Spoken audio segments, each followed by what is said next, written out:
Hello and welcome back to the Movie Pope podcast. And today I have a very special friend here, filmmaker Art Arutyunyan here, and we're going to discuss Soviet films. And it's one of those things where you don't really understand or appreciate it until you've actually seen the films, and you begin to see that we're not so different in terms of our filmmaking or storytelling capabilities.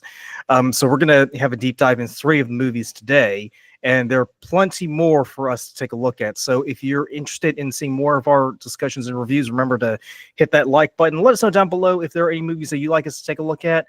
And as always, thank you so much for watching. And if you want to support the channel, please subscribe. It helps immensely, and it shows us that we're doing something right. But let's go ahead and get started. Art, how are you doing today on this fine Saturday afternoon? I'm doing so well, thank you. Thanks for having me. Yeah, Happy to see you. yeah, and I'm so excited to have you back on the show because we had a very interesting discussion last time about how you went from fashion designer into filmmaking, and you were also talking about growing up in was it Uzbekistan, correct? Yes. At that time, which was part of the Soviet sphere of influence. But we did have a discussion about looking at Soviet films, and you sent me a list. I think it was like 6 or 7 movies.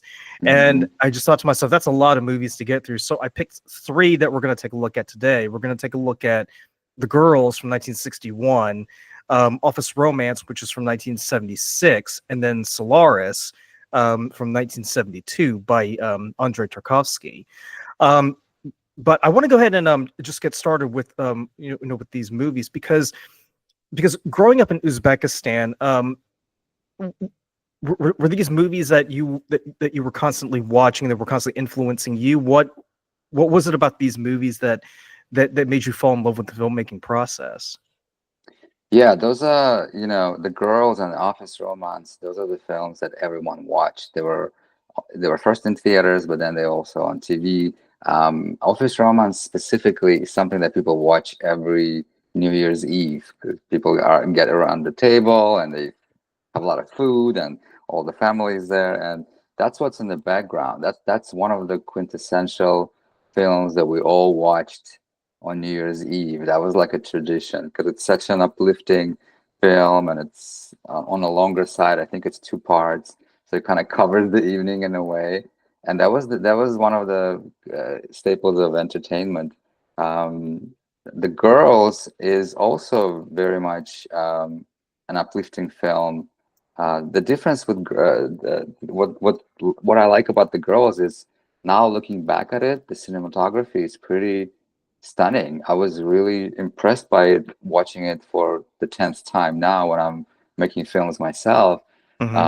It's a wider screen ratio, which wasn't very common, at that time. At the time, everything was square, Yeah, it was like the 4:3 ratio, wasn't it?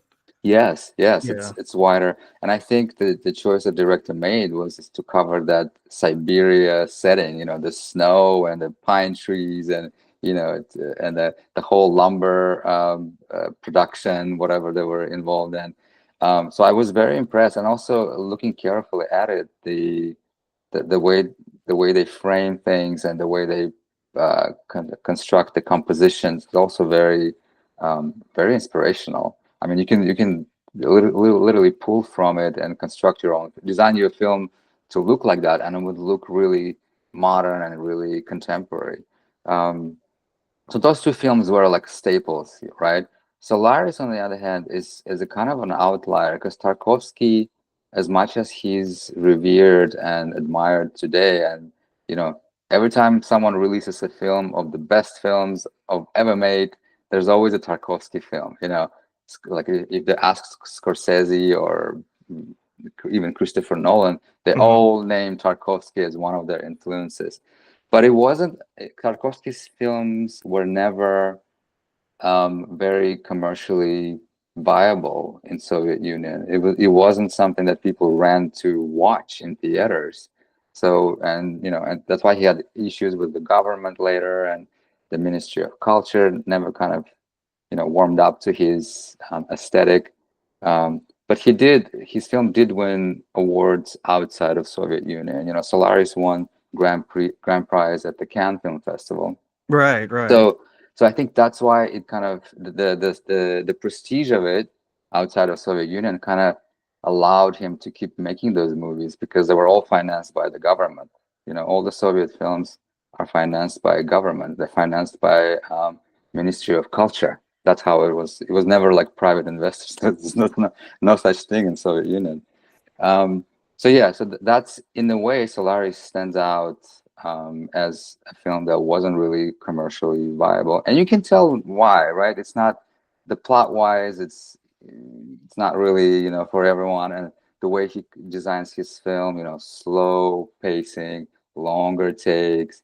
We appreciate that now, and as you mentioned earlier when we talk, Christopher Nolan comes to mind as someone who kind of uses similar tools. But the difference between Christopher Nolan and Tarkovsky is that Nolan also is aware of commercial aspect of his films, and he wants to make sure the wider range of audiences would understand the film, and that's why his films make a lot of money, because it's not only beautifully constructed and designed, but it also has a strong plot. It also has character development, and he kind of doesn't pollute his films with long takes, unnecessary long takes, or unnecessary visuals. But Tarkovsky does. There's a lot of visuals in his films where you can argue that they don't really serve purpose for the plot necessarily, but they definitely enhance the experience. Tarkovsky's films, for me, especially Solaris, it's almost like he draws from his memories and his dreams, and that's why they kind of seep. When you watch his films, they seep deep into your like veins, and you don't know why you're feeling the way you're feeling, and you can't figure it out, and you probably need a therapist to figure those things out. But it's like that melancholic, right? That's this melancholic kind of feeling, and you kind of like start thinking about your own dreams and your own memories of your childhood or your parents, or you know, your deepest, darkest, most melancholic moments. So yeah, those are kind of key differences between these three films. But I love them equally for sure. Yeah, and I was going to say too, because with Solaris, it comes off as the most ambiguous of them all, and any filmmaker who comes after Tarkovsky, you know, especially with Nolan's movie Inception, because you remember at the end of Inception, you had that little top spinning, but you don't know if it's still in a dream or not. Yeah. I have to keep asking myself, he's thinking of the island at the end of that movie, like that's what he's thinking of. Because you don't because you don't know what really happens at the end of that movie, and as frustrating as it can be for modern audiences, because we live in absolutes, we have to know if what the definitive answer is. Sometimes we need those ambiguities, and you mentioned earlier about how Tarkovsky is all about pacing. Like the first few minutes of the movie, I felt a bit antsy, I felt a bit impatient, because I thought. There's a thought, come on, just get on with it. But as the movie progresses, you learn to slow down. And I think that's the genius of Tarkovsky, is because he also mentioned about how other movies made at that time were focusing too much on things like technology or stuff like that, instead of focusing inward. I think the biggest target of his ire was 2001: A Space Odyssey. But what I really admire about Tarkovsky is the fact that he's able to slow you down to the point where you can begin to appreciate, like you said, all the visual cues that you see. So when so by the time you get to to Act 3 or Part 3, you're in tune with what's going on around you, because he's slowed you down enough to where you can begin to appreciate what's going on around you. Because and I don't know how you feel about this, but with modern filmmaking, I mean, from the very first scene, it's go, action. There's explosions, people are shooting at you. There's love making. There's all this stuff. So you really don't have any time to catch your breath or figure out what's going on. And I think it's sort of a two-way street, because we as the audience are feeding our expectations into what we want in the movie, and the movies today are feeding it to us, which then feeds our expectations. So what I love about what Tarkovsky does, and what these other filmmakers do as well, is the fact that they're that they let us know that there was a time in filmmaking where that wasn't the case. It was a time where they didn't treat you like idiots. They treated you as if you were intelligent, really. Even with something like Office Romance, like when you watch it, like you begin to sort of get the impression that, you know, these aren't just dull people working in office. They're smart and savvy, but they're smart and savvy in their own way. It's almost like watching Seinfeld, really. Mm, If Seinfeld was set in Russia, right? right. Um, Right. even the girls. I mean, you begin to see a bit of a Shakespearean element to it, because you would think, you know, after the Iron Curtain comes down, you know, and the Soviet Union and all of its blocks in Eastern Europe and Central Asia are kind of cut off from the West, you would think that nobody is going, back and forth. But as you watch these movies, it's far from the truth. Like these, the East and the West are communicating with each other, right? So just because there's a political, isolation going on, it doesn't necessarily mean that there's a cultural isolation. What I also thought was interesting too, because growing up, my perception of of the Soviet Union was that there was only one type of filmmaking that was permitted, and it was propaganda filmmaking.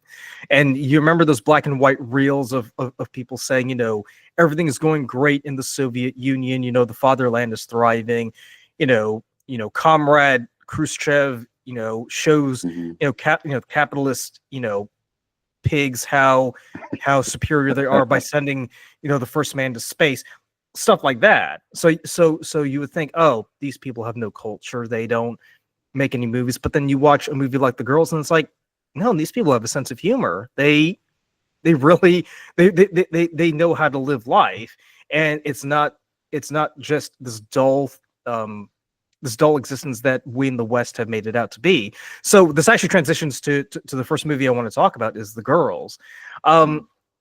So when I was watching The Girls, it didn't surprise me that it was set in Siberia at a logging camp. That part didn't shock me at all. It's the fact that you have this girl Tosia, who is this, happy-go-lucky girl who's got pigtails, which is, I guess, the universal sign of, the innocent ingenue when you think about it, because apparently that, if a girl has pigtails, that means she's innocent and, she's naive about the world. But you can't help but fall in love with her from the very beginning, because she is just so innocent and so fun-loving that you just want to take her side on everything.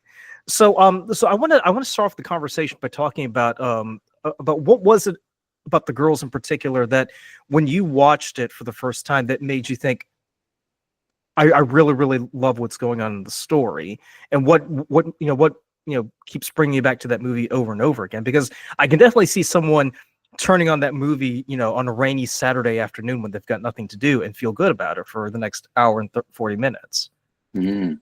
Yeah, so The Girls kind of takes you out from wherever you are. When you start watching it, it takes you out of your head, and you go into Siberia, and you watch all these white shots of the logging and the lumberjack business, whatever, the production of lumber, and the snow and the pine trees and the hills, and it takes you out of it, and you almost want to cozy up and drink something hot and just enjoy the ride, right? And then, as you said, as you were mentioning a little bit, why we fall in love with the lead character is that actress Nadezhda Rumyantseva. She was like this comedic genius, and she went on to do a lot of comedic roles, like similar to that. She was like Lucille Ball, if you think about it. Yeah, absolutely. Yeah, I would say she's kind of like a Soviet era Lucille Ball for sure. She has the physical comedy down. She's very natural. You really believe that she's that character, because somebody else doing that role, you'd be like, it's just a little, like, eh. But she really nailed it. Like she embodies that character. And in real life, she's very small and very kind of she looks like she belongs with the ponytail, with the pigtails and stuff like that. But you fall in love with her because it's just that comedic genius, of hers that really works, and very authentic, and in a dramatic moment, she really shines as well. So she does both really well, which I find that best comedic actors and actresses, they can do both really, really well, you know. Hmm. So yeah, the what draws me to this film, why I put it on the list is, yeah, that's that storyline of this awkward girl arriving fish out of water, and then she's surrounded by all these other women, and yeah, they're much more glamorous than she is. She's I believe she's from orphanage, so she's kind of, Yeah. yeah, she's an orphan, so she has that chip on her shoulders, right? And she went to Um, cooking school too. right. And she starts cooking. Yes, yes. Um, it's just a beautiful film, but it's not you don't have to think too much. You kind of go with the ride, and the way the story is structured, you can't look away. You just have to know what's going on next. So it's very well structured. And you're right when you were saying, we think Soviet Union, it's a different world. It is, but at the same time, storytelling was in our blood, since we were little, and and it's all influenced by a lot of Russian and Soviet writers, Tolstoy and whatnot, Chekhov. Um, but what made it different from, let's say, other communist countries, as far as culture goes, as far as filmmaking goes, and taste, is that Hmm. Soviet Union consisted of 16 republics, 16 different cultures with their own languages, with their own history. And and they're all vastly different, because Soviet Union covered anywhere from Central Asia, which is Uzbekistan, where I'm from, Kyrgyzstan, which is more of an Asian country, Kazakhstan, and then we go into more mountainous areas, Armenia, Georgia, Yeah, the Azerbaijan. Caucasus. Yeah. Yeah, the Caucasus, different culture, completely different culture. And then we go into Baltic countries, Latvia, Lithuania, Estonia. That's more Nordic, like German influences, Swiss, influences. So you can tell, like, all of this kind of melting pot kind of created some sort of a hybrid. Yes, these films are in Russian, and they were filmed by Russian studios, because that was the center of the Soviet Union. But it's all influenced, by different cultures. So I think that's why it makes it Soviet films are so unique in that way.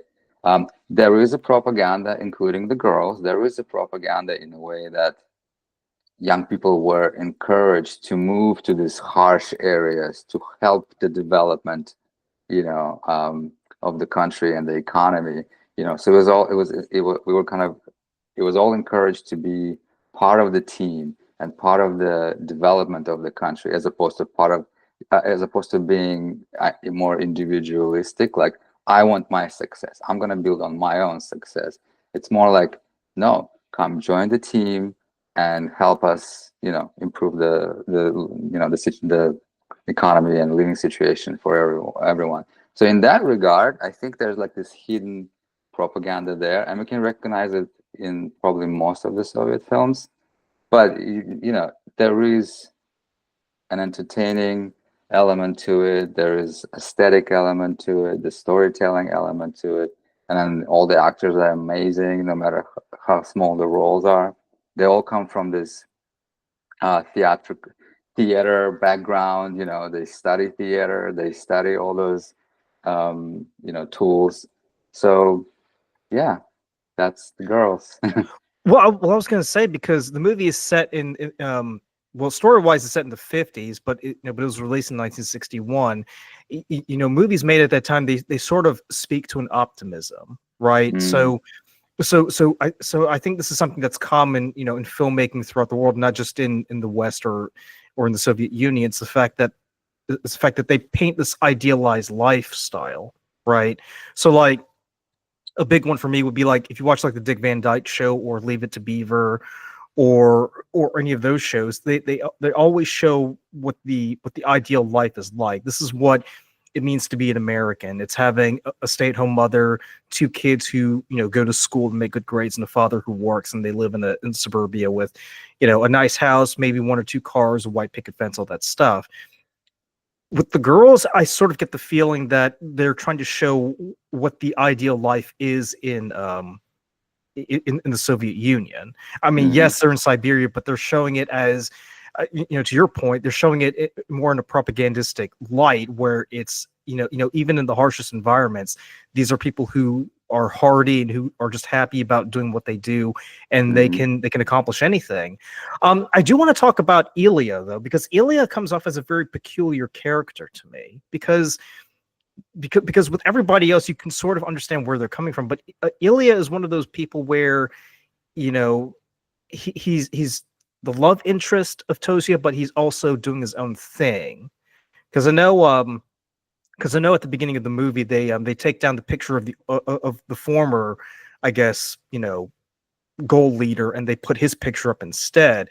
And he and Hmm. and and, and you see him later on in his cabin, where he and his friends, they sort of develop like a scheme to like fell more trees, right? Hmm. So you kind of get the idea that he's this industrious fellow, but at the same time he's also developing an interest in Tosia, and he puts this bet famously for a hat. If I can get her to follow me around like a dog, then I win your hat. um Hmm. so so maybe we can talk about who Ilya is and what we think he's really up to, because on the one hand we see Ilya as the ideal industrious, Soviet citizen who is being innovative and, doing things to better the fatherland. But at the same time, that you sort of see this individualistic, nature come out. Like you said, you know Yeah. it's this idea that we're all supposed to be doing this as a community. Individualism not permitted, but at the same time Ilya is sort of like, he's sort of like, that dirty little thing that people don't talk about, that kind of rears his ugly head. So maybe we can chat about that, because he's such a fascinating character. Yeah, yeah, you're absolutely right. Yeah, he is ambitious. He has ambition, right? Even though it's within the constraints of what ambition, what kind of ambitions are allowed Hmm. in that setting. He is ambitious, right? So a rebel in a way, right? He doesn't. He's a leader. He's not a follower, and he wants to be better than everyone else. Um, He's like a Siberian James Dean almost, if you think about it. Yeah, sure. Yeah, sure. Absolutely. Absolutely. Yeah. I mean,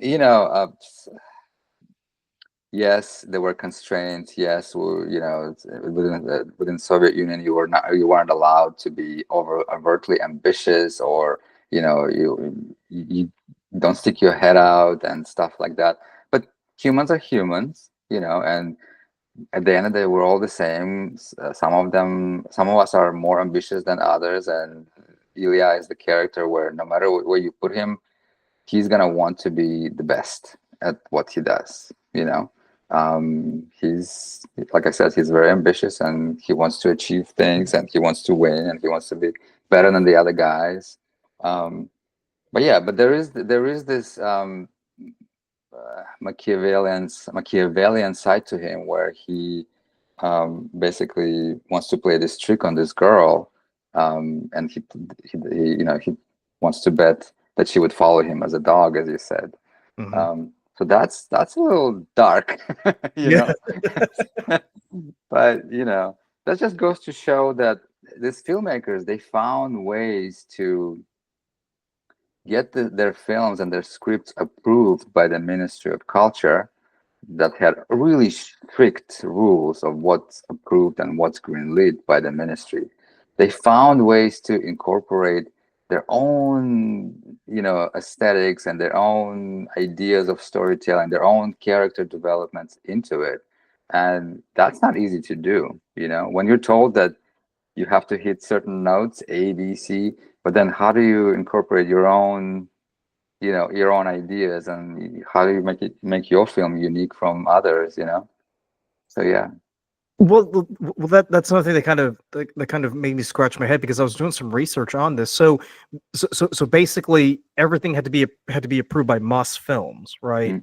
Or Yeah, the or, or minute is it the Ministry of Culture? I just want Ministry to of clarify. Culture, yeah, Okay. everything, every film, every script, every song, anything that's culture related had to be approved, unless otherwise it's not it's not happening. Nobody's going to print the book. Nobody's going to release the album. Nobody's going to finance the film. Yeah, everything has to be approved. And I'm sure they had a person on set who was who was, you know, making sure that we stay to the script. Nothing is improvised too much, you know. Yeah.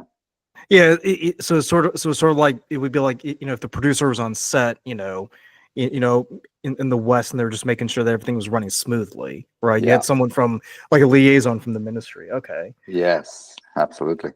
What I also think is interesting about Ilya is that later on we find out that he had a fling with some of the other girls in that camp too, because Anfisa, Anfisa, you know, runs into him.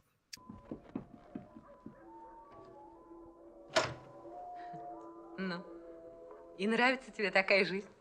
Нравится. Анфиса Павловна! Подожди ты, Вадим. Ой, жалко мне тебя, Илюшенька. Смеются все вокруг над тобой. Ну и пусть. Даже так? Да. Пойдем-ка, Илюшенька, потанцуем. Весело ты живешь, Анфиска. Так я же не влюбленная, Илюшенька. Не влюбленная. Извините меня, пожалуйста, Вадим Петрович. And she's like, you know, hey, you know, I see you're down. Do you want to, you know, hang out and like do some things? And he's like, no, because you can tell by that point he's pretty much lovesick with Tosia, and the fact that Ilya, you know, has found himself in that funk where, and this is what I find so brilliant too, is the fact that if you think about it, Tosia doesn't really change her tone. She kind of like remains resolute throughout the film. Yeah. Whereas Ilya, ironically, Ilya finds himself who's sort of following her, because there's so many funny scenes where the biggest one that stands out to me is when he's I think he's like in a canteen, or is he like in a train or something, and he keeps going up trying to talk to Tosia, and Tosia doesn't want to talk to him, so she just gives him like another helping of gruel, and he goes back to his seat. He sits down and he's just like eating it, and I keep thinking to myself, and I kept thinking to myself, wow, he's really committed to this. Like he really like wants to be with her, but the way they execute is just so brilliant. But to go back to Anfisa, what struck me was the fact that Anfisa, later on, she becomes really upset, and she just starts crying for no reason. And Tosia tries to comfort her, but then, you know, you come to find out that Anfisa is angry at Tosia and Ilya, because of the fact that Ilya, when he dated her, never saw her as someone who could be like, you know, a potential mate later on in life. He just saw her as a good time. Whereas with Tosia, he sees something far more different. What did you think about the whole romantic tone of the movie? Because Anfisa does get this brilliant, you know, if somewhat cynical attitude about love. And then she comes to realize, you know, I witnessed firsthand, love really, it's not a fairy tale, it's a real thing.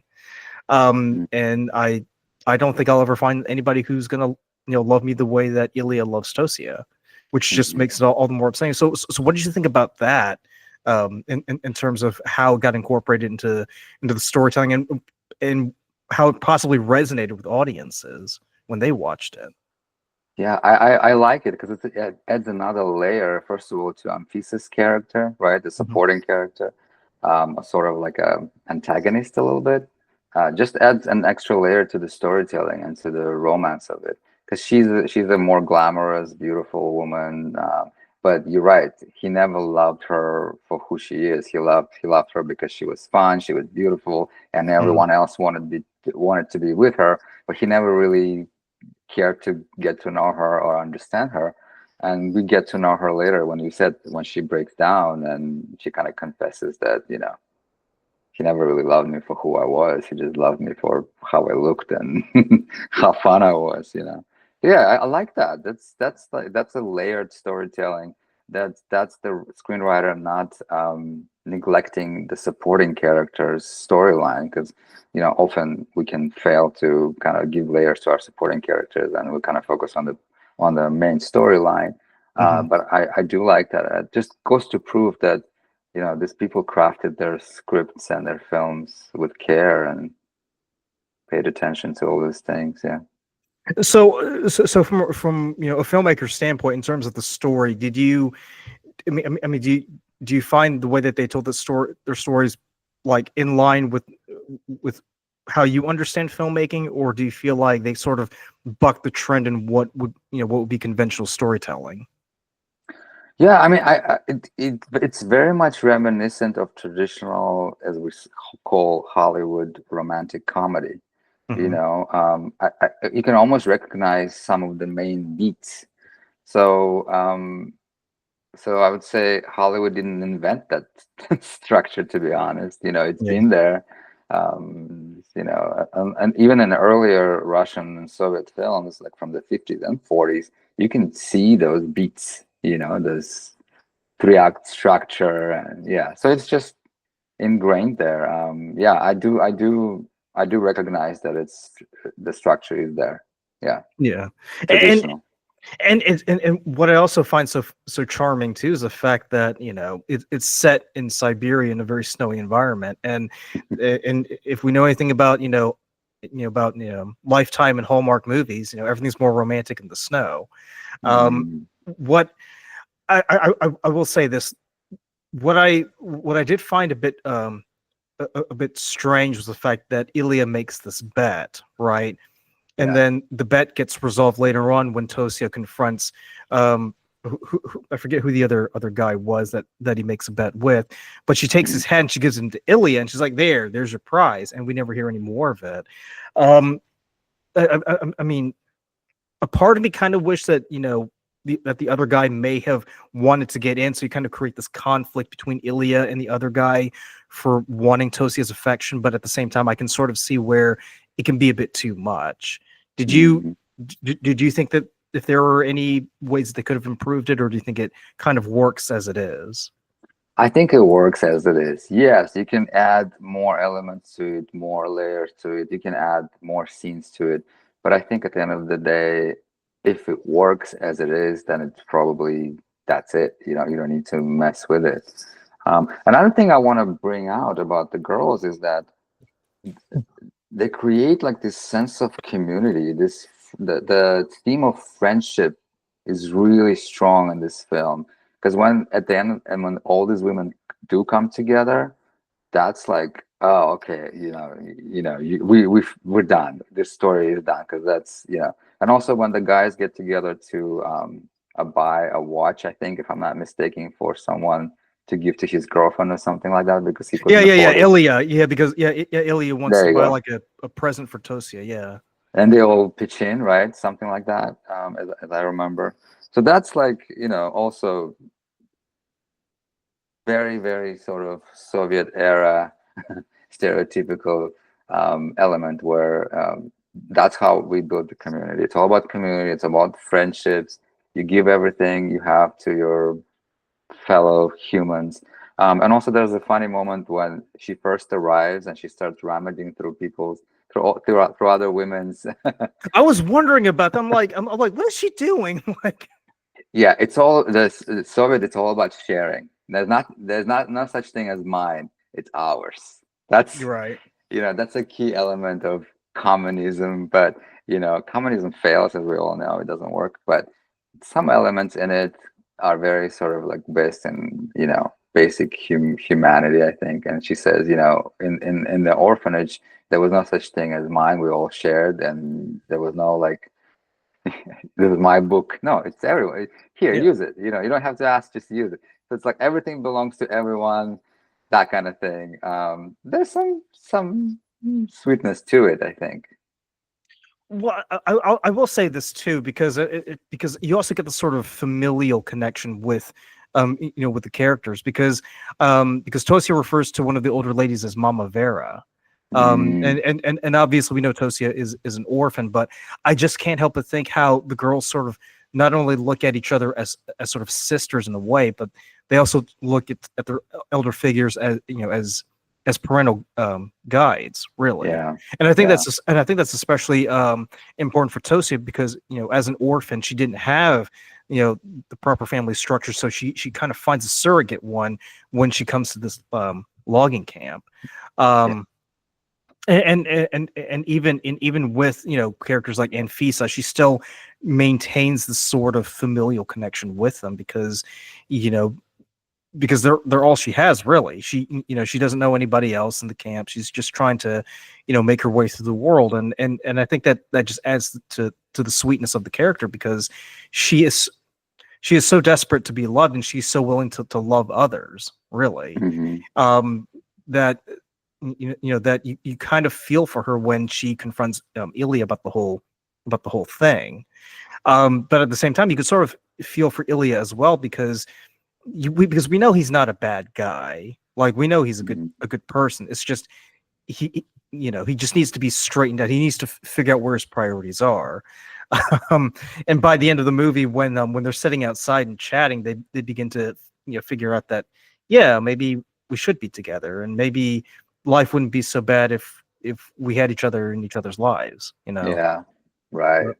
Absolutely, yeah. So so the next movie I want to talk about is Office Romance.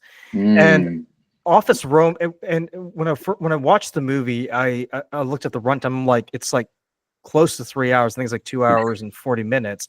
So I'm like, there must be a lot going on there. But what's surprising is the pacing of the movie, and rather than just get into it, they kind of draw you out.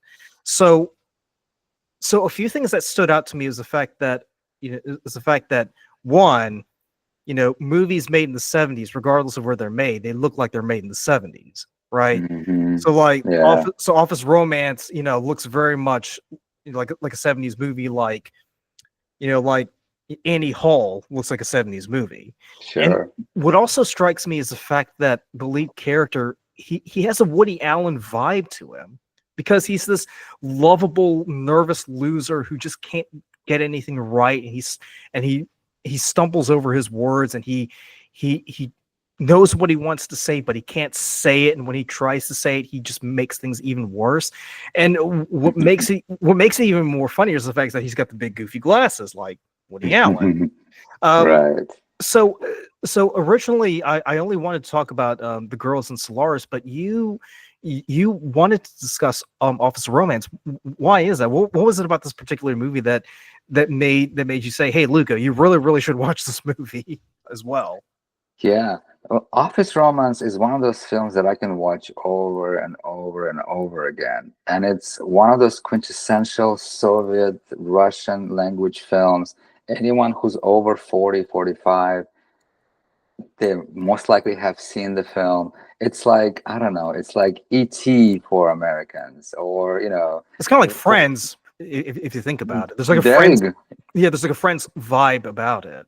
Yeah, yeah. So it's that big for Russian-speaking community, Okay. and those actors are just incredible. You know, like the lead characters, you said, those kind of characters, you can really fall on your face, you know, creating that character. But he nails it again. Like, it's this comedic, dramatic genius. And then Alisa Friendly, who plays the other lead, she plays the boss. Yeah. She was actually in another Tarkovsky's film called Stalker. She plays the wife. So she's her range is very, you know, vast. She can do anything. So she's sort of like Meryl Streep in a way. Oh yeah, and Okay. she also sings in the film. If you hear the songs in there, a woman singing, that's her. She sings. Really? Okay. Yeah. I did not know that. And the songs were written by the director, Eldar Rязанов. He's like a Soviet Steven Spielberg. He was that big when he was making movies, and all of his films were very commercially successful. Now he walked this line between comedy and drama, and very masterful in kind of building those worlds in his film. Yeah, I got that from watching that movie, because there were times where it was very serious and you knew you had to take it seriously, but then there are other times where you're like, okay, he's being a total goofball about that. Yeah, when they're fighting in her office, there's physical comedy in it. Yeah, it's a quintessential. And if you say what's the one film that you would recommend as far as Soviet Russian films, I would say that's probably the film, because everyone who watches it enjoys it. I don't know anyone who dislikes this film.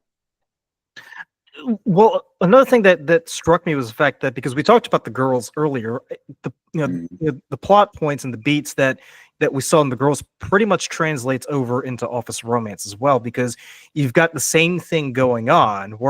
Except in this case, the lovable screwball isn't Tosia, it's Anatoly. But you still have the bet going on. You still have this plan to where, instead of winning a hat, Anatoly is trying to seduce Ludmila so he can get that promotion. mhm, um, and it pretty much follows everything nearly precisely, except instead of being set in a logging facility in Siberia in the 50s, it's set in 1970s Moscow. What what I really found interesting was the fact that you got a chance to see what life was like in 1970s Russia, because mhm. because most people really they really had no idea what was going on behind the Iron Curtain, really. But when you actually see it, it's like, okay, they're living their lives the same as anybody else's. It's not it's no more different than, say, if you were living in 1970s New York or London or Paris, really. Yeah. Yeah, a lot of people, the busy streets, right? People are running around, and it's Moscow, so they're very busy. It could have been in New York as well. And fashion, her secretary wears high heel platform boots, That's and it's like, right. and they're borderline hooker boots, So it's like, Soviet Union 1970, but people did find their ways. They found ways to get those things. They found ways to decorate their apartments the best way they could with what they found, so yeah, they lived their lives like anyone else. And yes, there was a political oppression kind of undercurrent, but people are people, and they need to laugh, and they need to love, and they need romance, and they need to work. And there's characters and a couple of supporting characters. There's one guy who sits at his desk, and these beautiful women in short skirts keep passing by him. Oh wait, that's the guy who everybody thought died, right? Yes, he didn't, but they all Yeah, thought he did. But yeah, that's right. Because Shura's going around trying to collect money, and they come to yes, find out he reminds me of Milton from Office Space. oh Remember that movie? yeah, yes, Because Milton keeps getting pushed around and he ends up in the basement. So that's what right. made me think, because everybody just forgot he existed. Yeah. So, all those young women in short skirts passing by, and he kept like looking at them, and almost like there's this like frustration that builds up in him. So, so it is funny, but it also shows that even in Soviet Union, people were people, Yeah. And also, the lead character's best friend, who's kind of like corrupt, ambitious guy. When he invited them over to his apartment, they're all like staring at this lamp thing that's hanging like a Oh fixture. yeah. Oh yeah. Yeah, And he says, it's really, really big in Western Europe. yeah. It was that mobile thing. Right, it was spinning, rotating. So he got it somewhere overseas, which was very like a big deal because not everyone could go abroad. You had to get certain permissions. It wasn't easy to travel outside of the country. It was very Yeah, restricted. yeah, because he went to Switzerland, didn't he? And what Right. struck me is the fact that when he first comes in, he gives the secretary like this big, huge carton of Marlboros, right? Mhm. And then later on, when he and Anatoly and that blonde lady, they're congregating, he's like he's insisting that Anatoly take a Marlboro and smoking. And he's like, oh man, like, I very much prefer the tobacco of the fatherland. Right. They just had me laughing right there. Yeah. So very few had access to traveling abroad, and very few. And that's the character, right? He's very ambitious. He kind of knows his way around the system, and he knows where to kiss ass, and he knows how to talk people into things. So he's very corrupt and very kind of manipulative. Yeah, and that's it was very much prevalent at that time in Russia. That you had to be like that to be able to enjoy those things. Yeah, because this was like set during the era of Brezhnev, and Yeah, that's when corruption was at its highest, wasn't it? Right, right. Hmm. So Yeah. so that actually leads me to another point, because in that movie we have two separate plot points running parallel to each other. So we got Anatoly, who's bumbling, trying his best to seduce Ludmila into getting that promotion. But then you also have Yuri, who's, as you say, he's being very flashy and being very arrogant. And he reconnects with one of the employees, Olga, who they used to go to school together. Now, here's the thing that kind of confused me, and I'm wondering if maybe you can help clarify this. Was Yuri sort of leading her on and saying, there is something could happen between us, or did Olga just imagine it all in her head? Because you see later on, she's like writing all these like letters and stuff, and like delivering it to the secretary to deliver to him. But Hmm. I wasn't entirely sure if he sort of initiated it and she kind of like followed him, fell into the trap, or if she was just imagining it all in her head. Like, Hmm. I was wondering if you can help answer that. Oh, sure. And that's that. We gotta give credit to the screenplay writer who wrote it. It's very sort of masterfully, that element of the story, very masterfully done. Yeah, It's it's very not. subtle. Yeah. It's very subtle because we we don't know whose fault it is, but somehow we do root for the woman because she was very more authentic than the guy. But he Mhm. didn't really, he kind of led her on, but he wasn't really like he also told her he's always told her, I'm married, this is my wife, I have a wife. But they did have a romance in the past when they were young, I guess, and Yeah. he broke her heart and she never moved on. So in a way, it's her fault, she never moved on. So it's very well written, I think, that part of the story. That's why we never kind of nail it, like we never know who to blame. And I think that's the beauty of any emotional dynamic. There's always two sides to everything, and it's everything layered, in every relationship, everything is layered. It's not black and white. Um, yeah, I really like how they execute that storyline. Yeah, Definitely. and you really feel for Olga too, because Hmm. she's in the situation where I think her husband's at a health spa or something, because he's recovering from surgery, so she's all by herself. And then she sees Yuri, and it brings back all these memories from her youth. Yeah. So she kind of allows herself to get wrapped in this romance. And I kind of feel like with Yuri, like I said, I'm not entirely sure if he's sort of leading her on, or if he's like oblivious, or if he's just playing along just to mess with her. But but but I think with that storyline, it starts off as funny, but then it becomes a bit tragic, right? Hmm. Whereas with Anatoly, it starts off kind of tragic, but it ends up being comedic at the end. It's I know. kind of the Hmm. reverse in this case, because you remember near the end where they meet up and she asks him to return the letters to her, and he's like, you were very poetic. I didn't know you could. I didn't know you could write like that. They were very, very beautiful. But she becomes very dismissive and very cold-hearted about that. She almost has like an Anfisa characteristic about her, right? Hmm. It's, Yeah. it's like it's like Anfisa in reverse, because Anfisa goes from being cynical to sort of believing. Olga, she believes in her heart that there could be something between them, but by the end she's like, no, we're just coworkers, and if I see you in the hall, I'll say hi, but Yeah. we're just colleagues. Yeah. And that's the key element in the storytelling, that characters need to change, right? In commercial films like this, like Yeah, every character need to start somewhere. There's always an arc to each character. So again, they don't neglect the supporting characters here. They give them something to work with. They give them point A, the arc that goes from point A to point B, and they change drastically by the end. Yeah, so I really like that. And um, again, it's a very layered dynamic, and I think he was also narcissistic, and he enjoyed yeah. that attention. But then when it went too far, and she wanted to pull back, and now he's kind of going after it. It's a very stereotypical narcissistic behavior. So Yeah, because yeah, everybody is telling him, "Hey, you need to let her down easy." yeah, right, absolutely. And again, those brilliant actors in supporting roles, everyone in this film, at least the five top billings actors and actresses in this film, they are very much prevalent in Soviet cinema. Every movie you see, you'll see one of these actors in a leading roles and supporting roles. They're all just really great.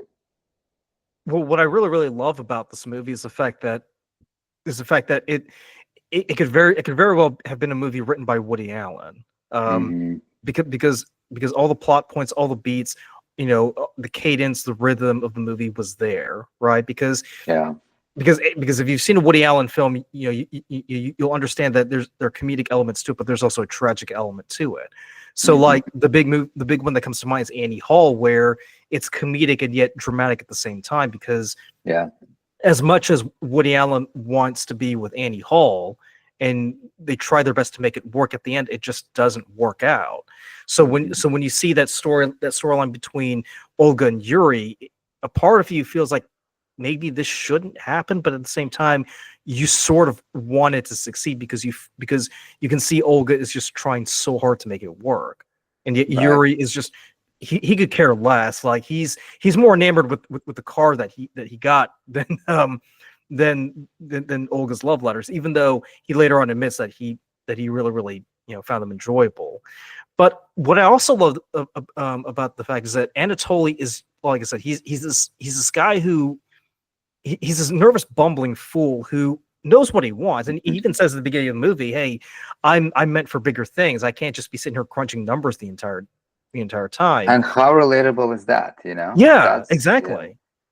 Yeah. But what I also find a bit frustrating, and please feel free to chime in, is the fact that you kind of feel at some point you got to start standing up for yourself.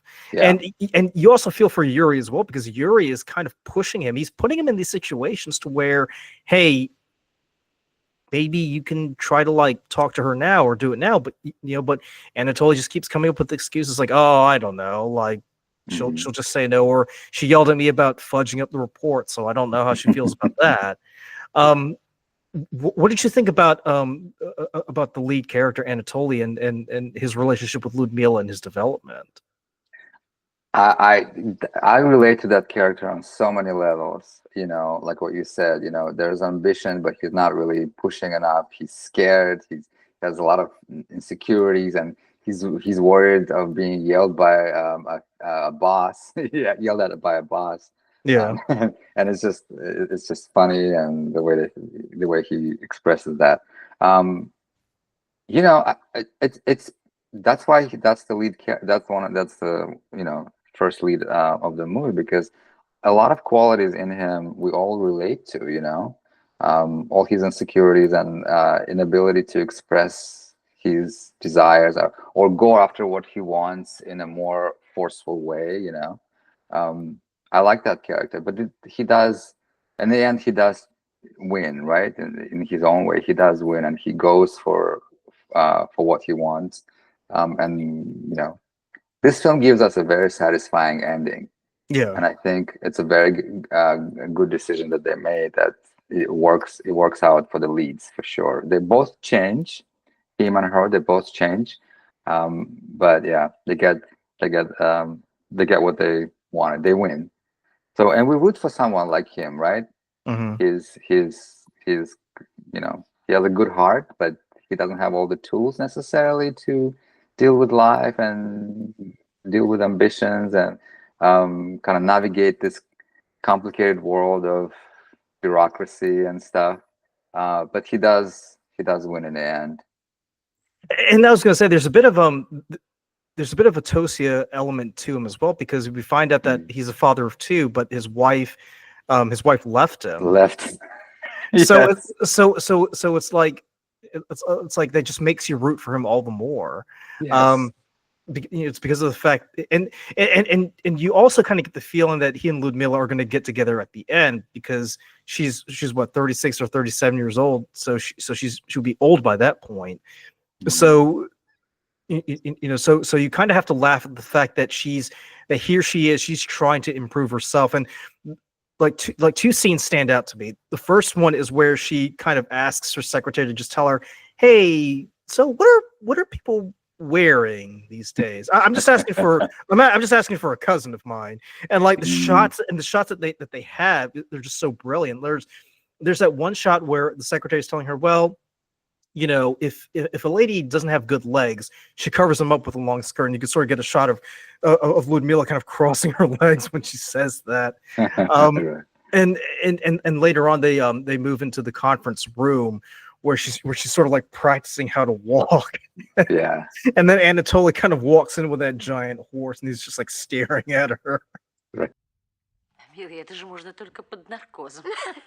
Выщипывать. Да и это не главное. It's right. I love that scene. You know, it's and it's also about a little bit about fashion, so I relate to it too. Yeah, exactly. You know, we all could use a little makeover. You know, I love that scene because the actress that plays the secretary is also so genius and so funny and so quirky, and you know, he's showing her how to walk like a cat. You know, and showing her basically how to be sexy and what to wear, and it's funny. It's funny.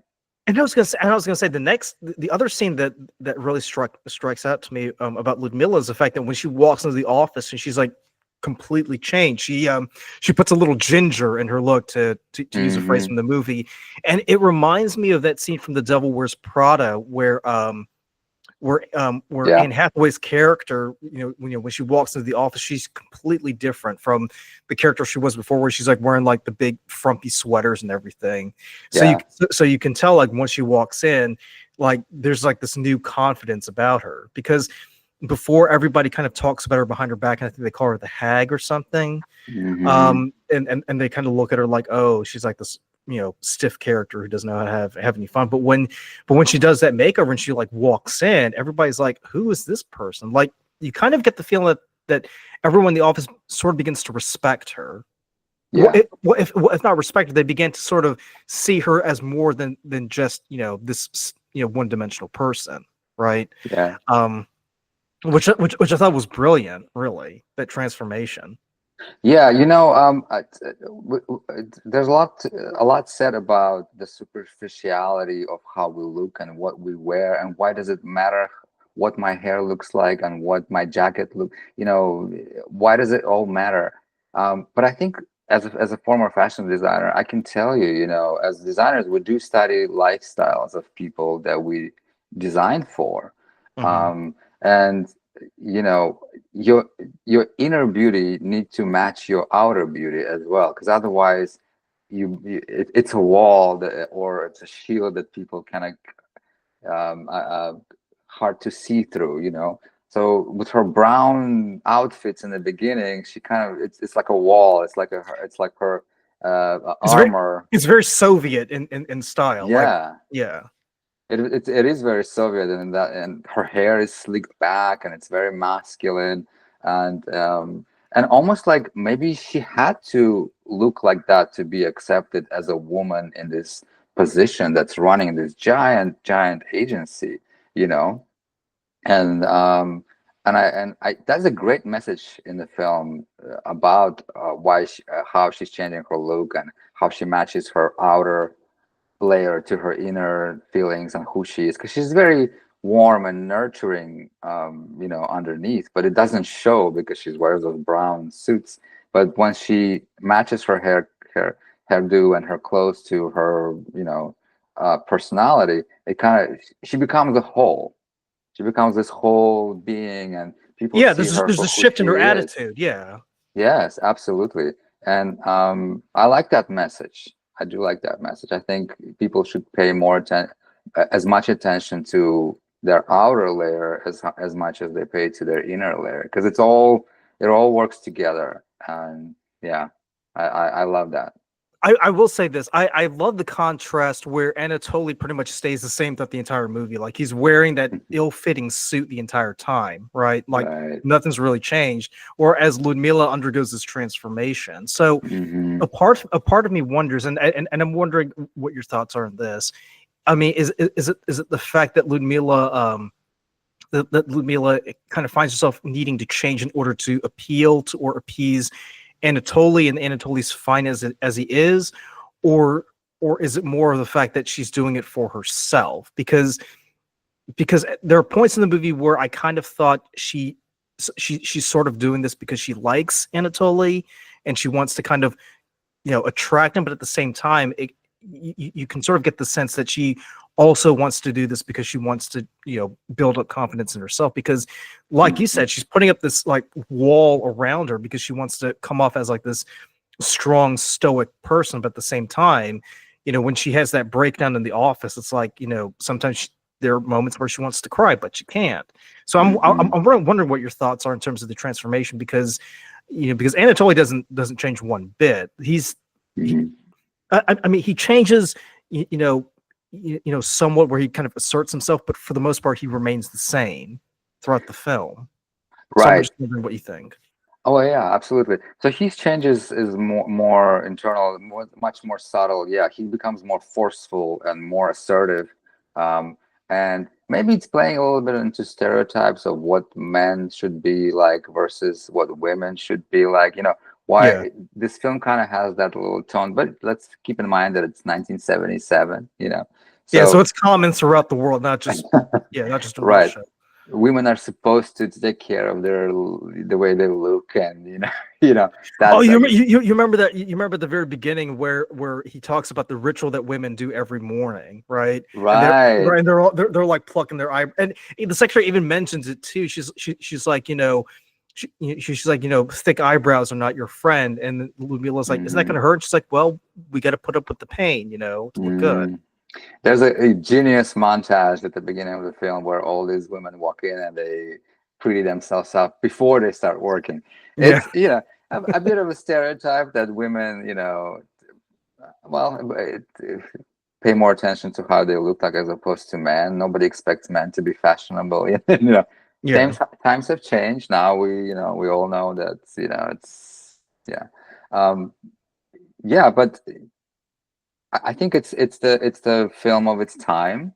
I think it might be a little controversial right now to kind of have that element in the film where a woman has to change the way she looks to be accepted. It's a little, it's a little old. Like we've gone through this. We discussed all of those things.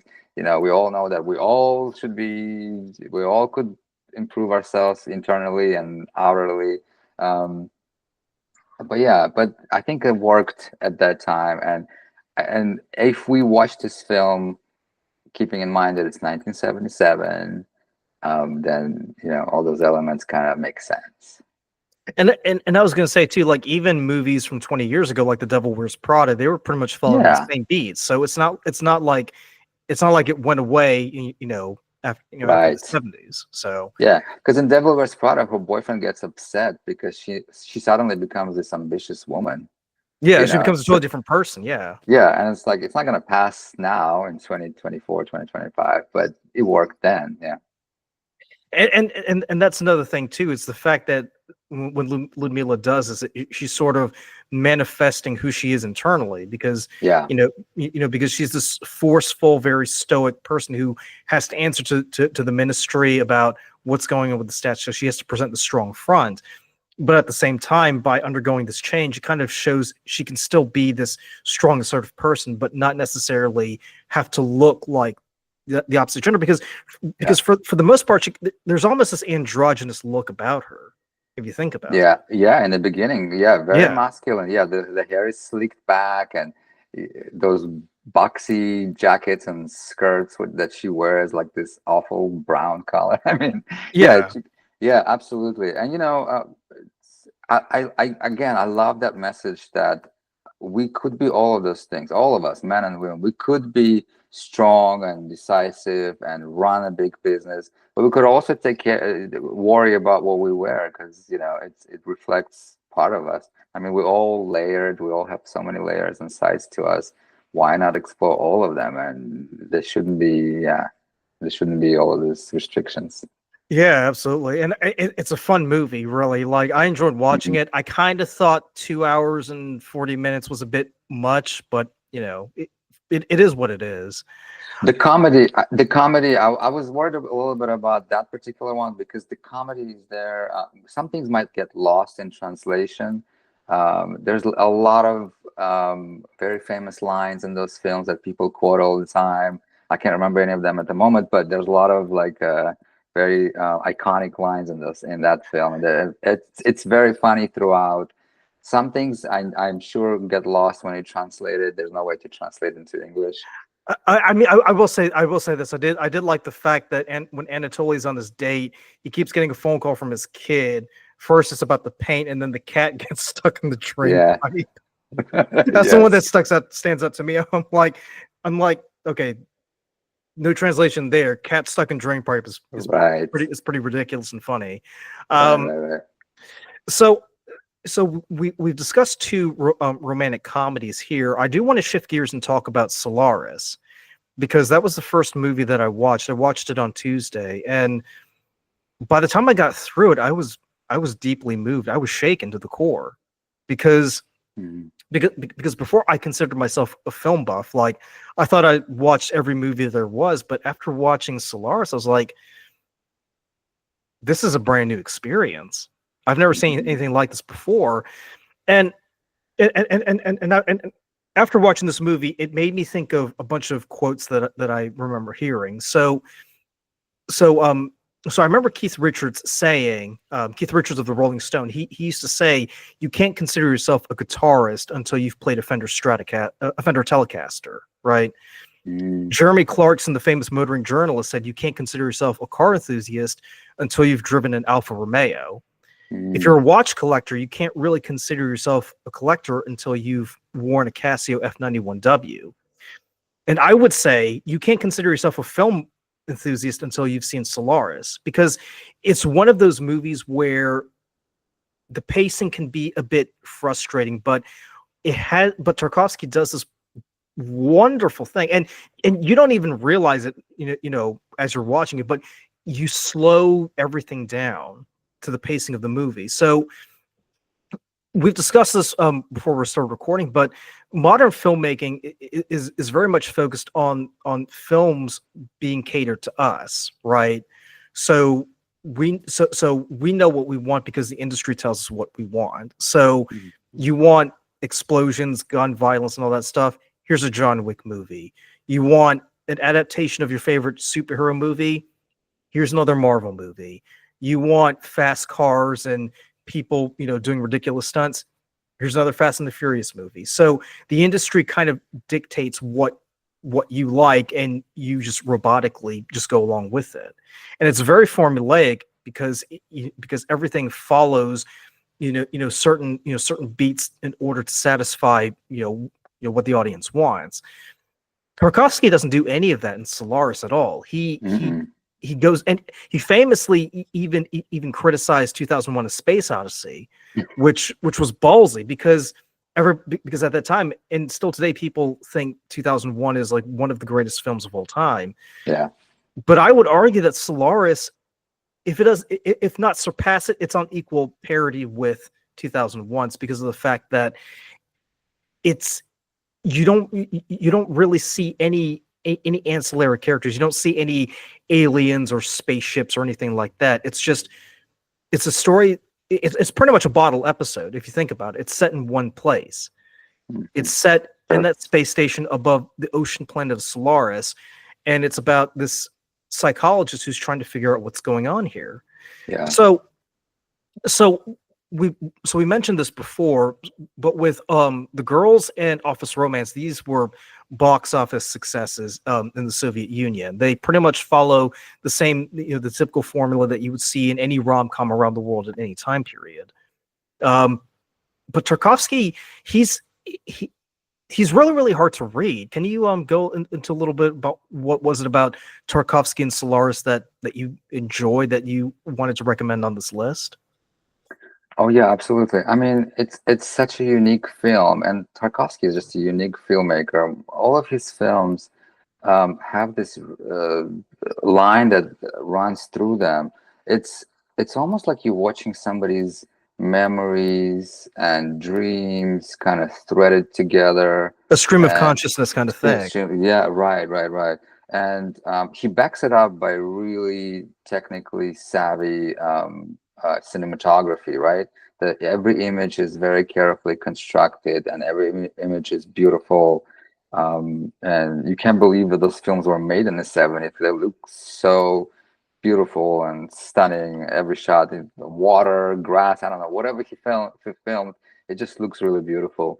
And you know, yes, his films were probably never a commercial success, you know, and in Soviet Union, most people probably turned their noses away from it. But there were a few snobs who really enjoyed the film. Yeah, And the I think elites. Yeah. the elites, I'm sure they enjoyed the film because, you know, somebody made this film. He didn't make it on his own. I'm sure there were people around him who were understanding and appreciating what he was trying to achieve.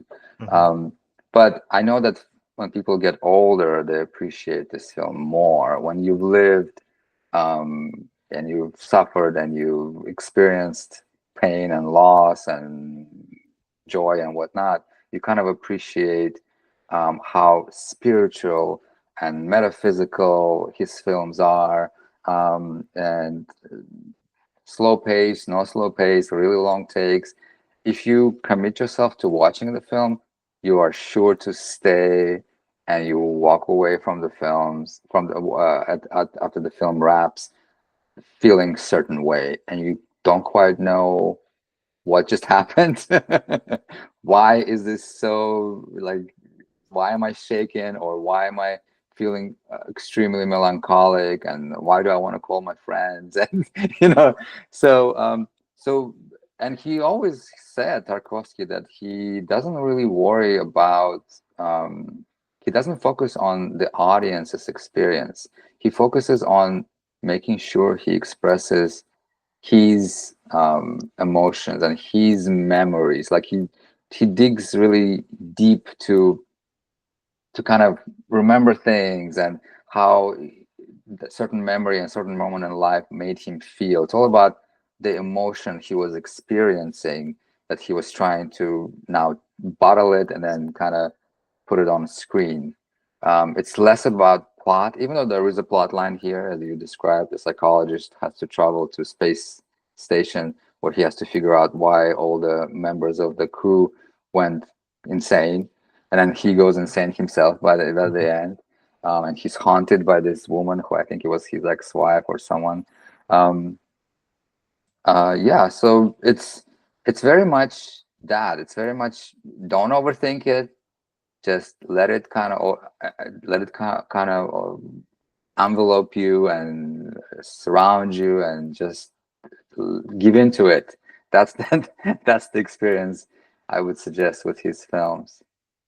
Yeah. Well, I was going to say, because memory, like you said, memories do play a huge role in how he structures the narrative, and in Solaris you see that a lot. I mean, from the very beginning, when I think it's like a committee, they're interviewing Burton, they're asking about what he saw on the plane. I mean, that's the first experience of memory, but it's memory of a different type, if that makes any sense. It's not organic as what we see Klein experience later on, where he where he remembers his childhood, or where he sees his mother as a younger woman.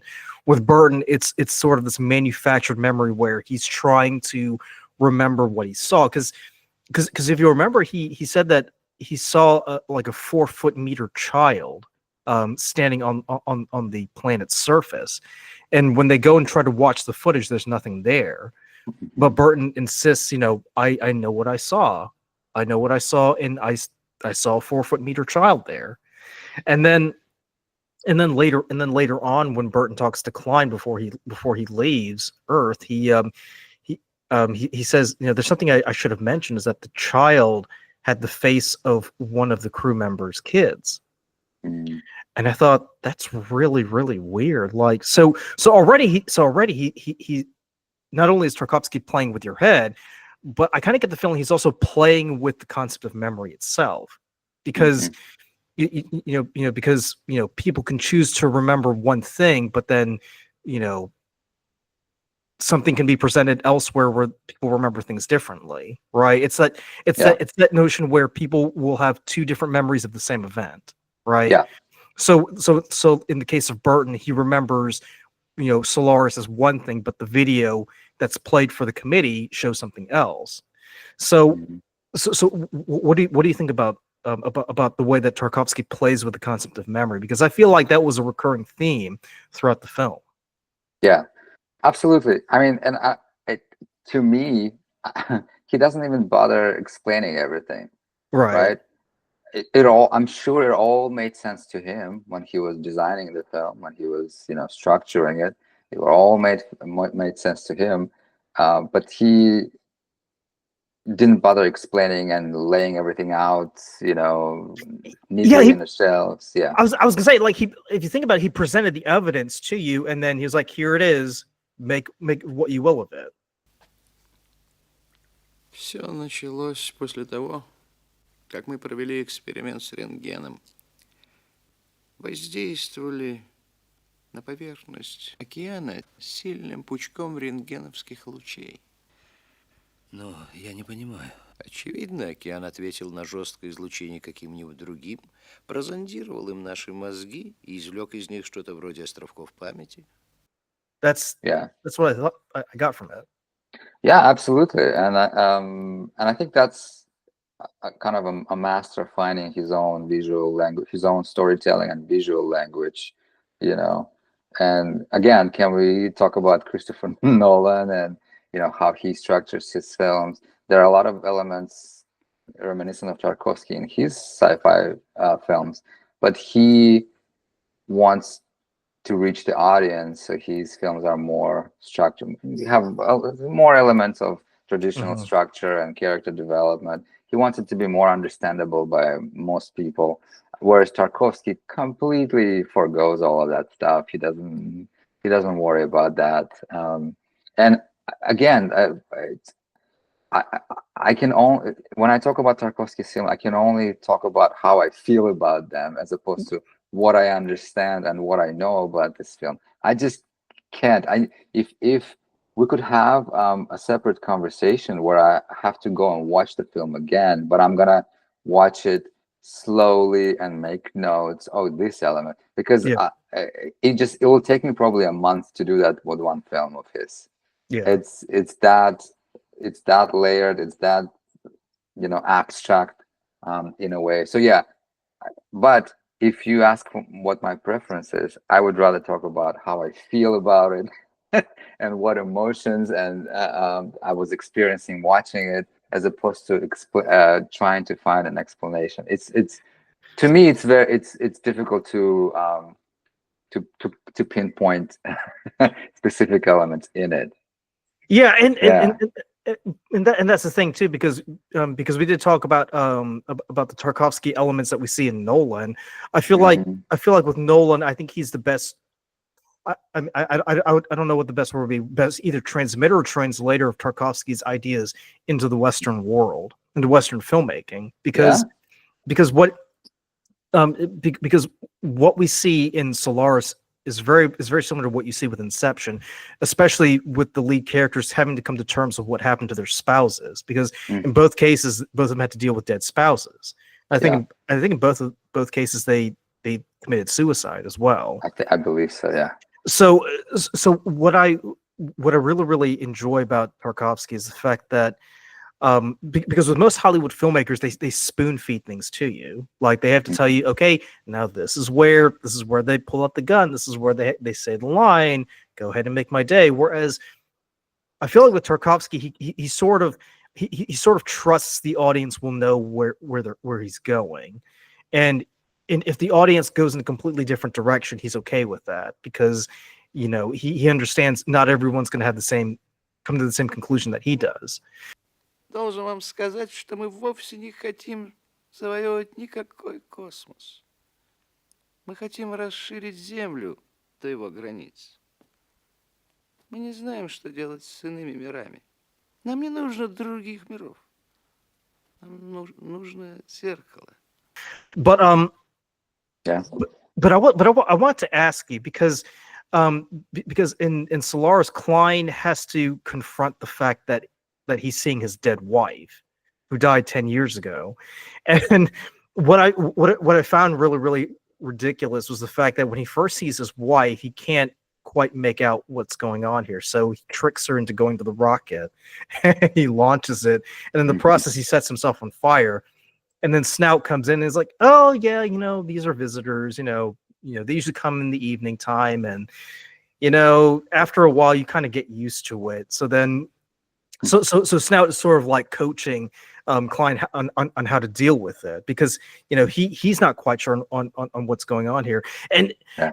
and you want to know what's ironic and what's funny is the fact that originally Klein's there to like psychoanalyze and help the crew, but in the end they're sort of helping him process what's going on. So Yeah. I just want to get your take on the whole thing, because it's just so mind-boggling. There's just so many things coming at you at once.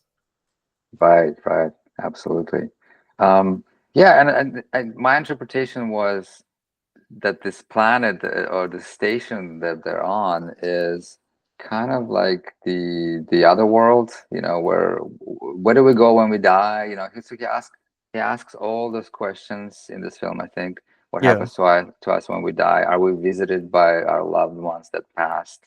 And where does that happen? How does that happen? Do they actually appear as they were, or do they appear as something abstract?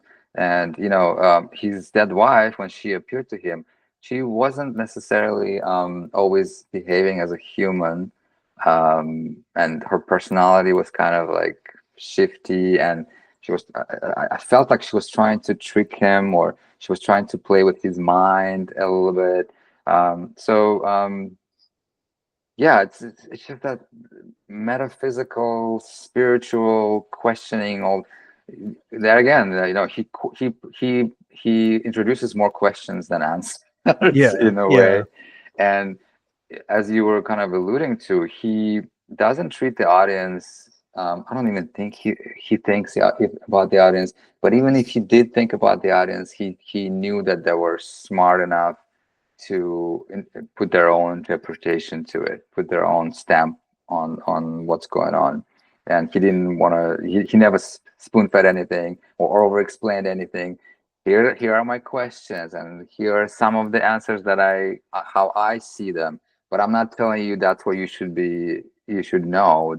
You just know what you know, and you experiences this as you would experience it. I was gonna say too, because with the way that the characters interact with each other, it's like watching a play, really, and it's even broken up into different parts too. So that's what makes it even more fascinating. I do want to ask you about what you thought of the technical aspect, because it's very minimalistic for the most part, because apart from that brief shot of the family house that you see on Earth, everything takes place in the space station. And the way that the space station is designed, it looks futuristic, but it looks contemporary at the same time, right? Like I could believe that building could exist today, because it just has that utilitarian used look about it. And I read somewhere that Tarkovsky intentionally made it look that way because he wanted it to feel organic and lived in, not like what you would see in Star Trek, for instance, where everything's clean and nice and there's like no trash everywhere. And the crew themselves, they look really, really disheveled and everything. And for the most part, we also don't see that many shots of the planet, apart from just like the swirling of the tide every now and then. So what did you think about the way that the film was shot and the way that the sets were constructed? Because because the set in itself was a character just as much as the human characters were, or even the planet was in the film. Right.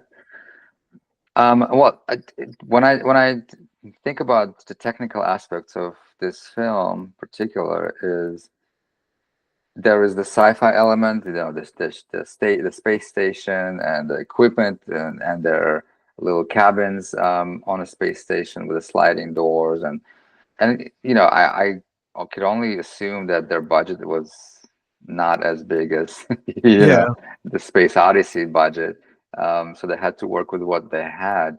But perhaps also he didn't want to to pull our attention to those elements either. He wanted to kind of be pulled into the background. It's not about the space, the design of the space station or the planet or this mass that revolves around the planet that they're sometimes watch through the window.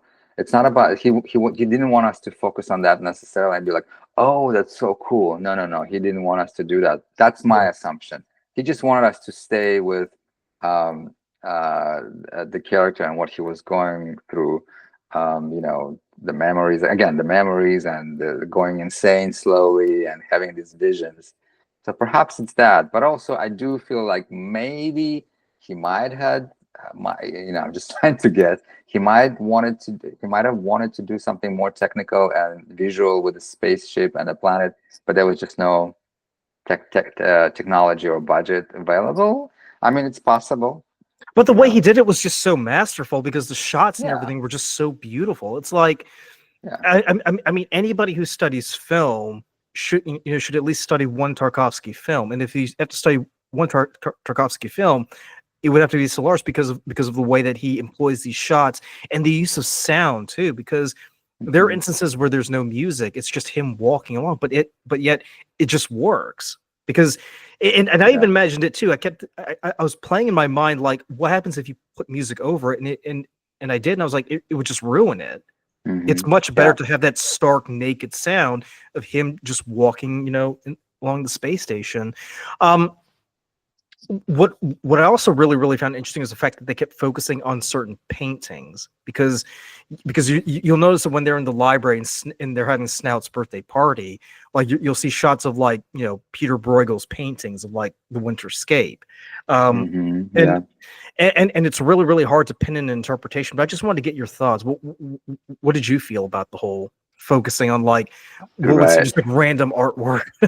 Yeah, and I think again it goes back to that word memory. I think it probably was a painting that he was staring at as a child and couldn't kind of understand why, and maybe maybe his parents had the replica of the painting in the house, and that's what kind of he connects his memories to, and that feeling of melancholia or loss to it. It's I think it's, if I were to interpret it, I think that's what it is. We don't, what's the meaning of them? There's no meaning of that painting. It could have been a different landscape painting, but I think it's specific to him. And going back to the shots that you were saying, how stunning they were. And that's what I'm also kind of like learning as a filmmaker is we can get as technical as we want, but I think once you put emotion to it and your own memories and how you felt at a certain moment in your life, that definitely enriches how you frame and where you position your camera. I know it sounds a little pretentious, right. To a layman, it wouldn't make any sense. But to anybody who is either a director or writer, cinematographer, that would make sense.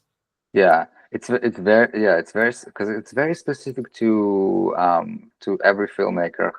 If they put their emotion to every shot that they make, it will definitely change things. And I think that's what he goes from. Yes, it's this beautiful hallway of things are kind of broken in there, right? As I remember, but we do see these large windows on the left where there's just this fog and whiteness in there. Yeah, and stays with you for some reason, even though it's not as impressive as Space Odyssey spaceship, right? It's rotating and whatnot. It's just very static, but it's very impactful. And I think because he loads his shots with his own emotions and memories. But I think that's what makes it, all the more powerful, and it is the fact that there's nothing else to distract our attention. We have to focus on what's going on with the characters, and the fact that you have this psychiatrist or psychologist who is forced to confront his own personal failure, i.e. having to see his dead wife. I feel like that in itself, is a compelling storyline. Yeah. But to add on these additional layers of being in a space station and possibly dealing with a sentient world that's probing memories and manifesting, our deepest thoughts into physicality, I think that just adds more to the mystique. I would say, and again, this is just my interpretation, because we've already discussed two romantic comedies. I would say I would say that this is a more tragic film because of the fact that whereas in the previous movies, the characters they get a resolution. Here there is no resolution for the protagonist because No. his wife doesn't come back to life, right? In fact, Right.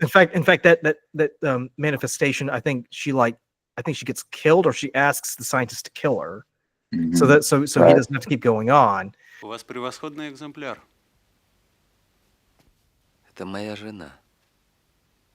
Замечательно. Прекрасно. So there's just so many, like you said, so many layers to it where it could take days and days for us to sort of figure out or even come to a consensus of what we think the overall theme is. Right. I think another element that makes it even more compelling is that score that plays over and over again. And I think it's from Bach. Yes. And when you hear it, to your point, you can't help but feel melancholic because of the fact that because it just carries with it the pain, the suffering, and the fact that you don't know what to do, this helplessness.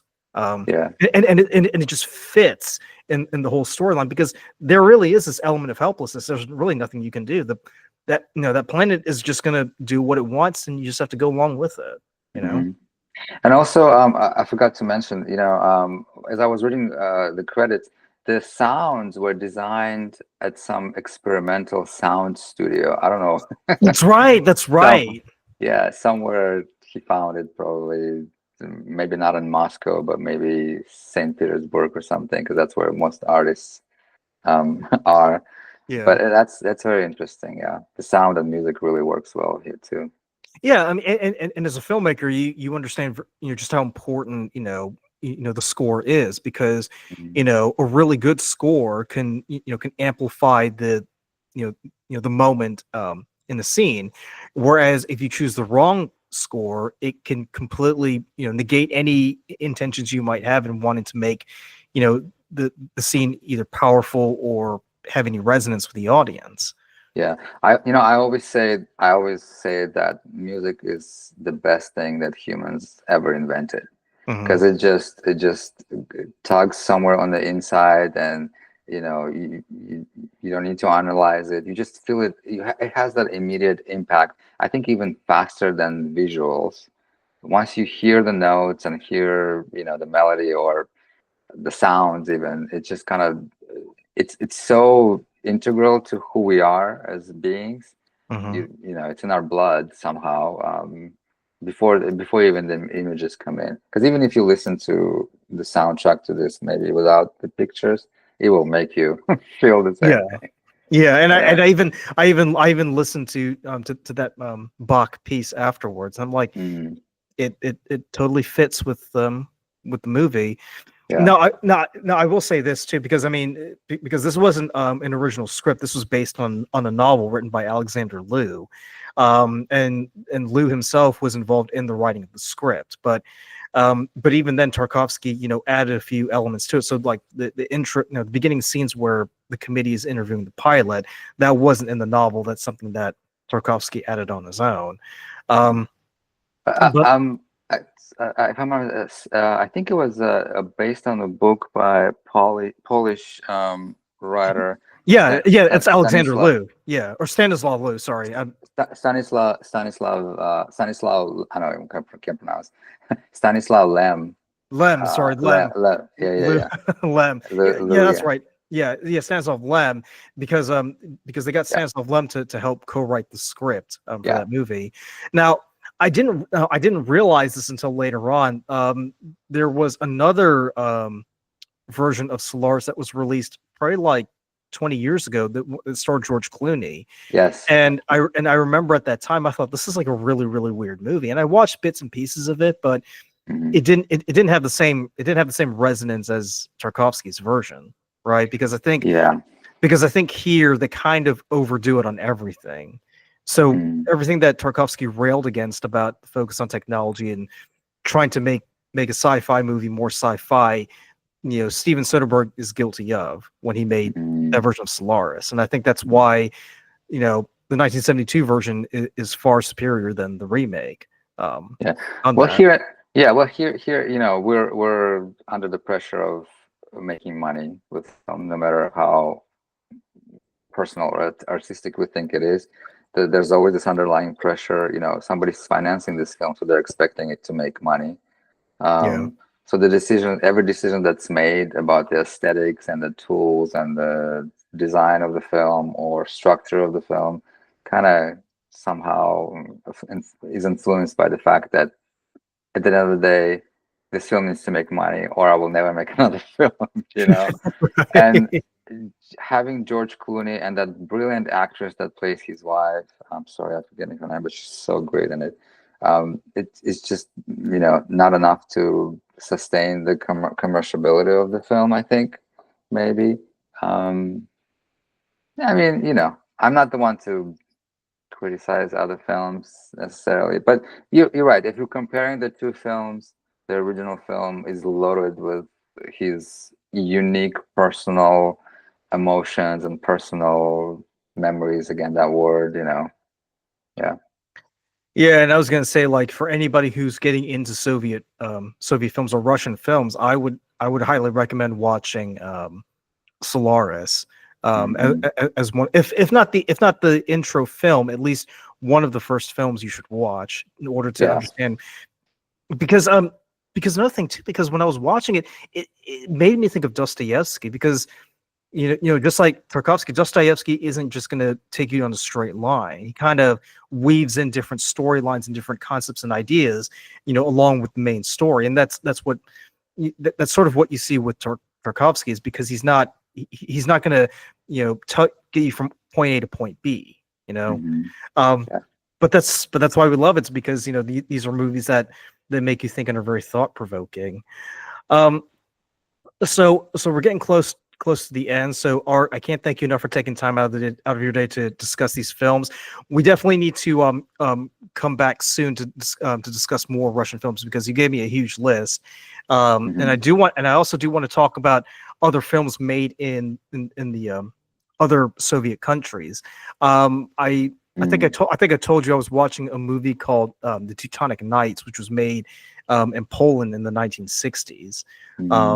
So maybe that's something we can take a look at later on. I would love to, yeah. And thank you again for having me. This was so much fun, and I feel like I've heard you kind of opened my eyes to other elements in the film that I've seen, and your interpretation of it. I'm like, oh, I'm gonna have to watch it again. But that, yeah, absolutely. But that's the thing. It's because with the with certain films, you can walk away with like one conclusion and you're not wrong.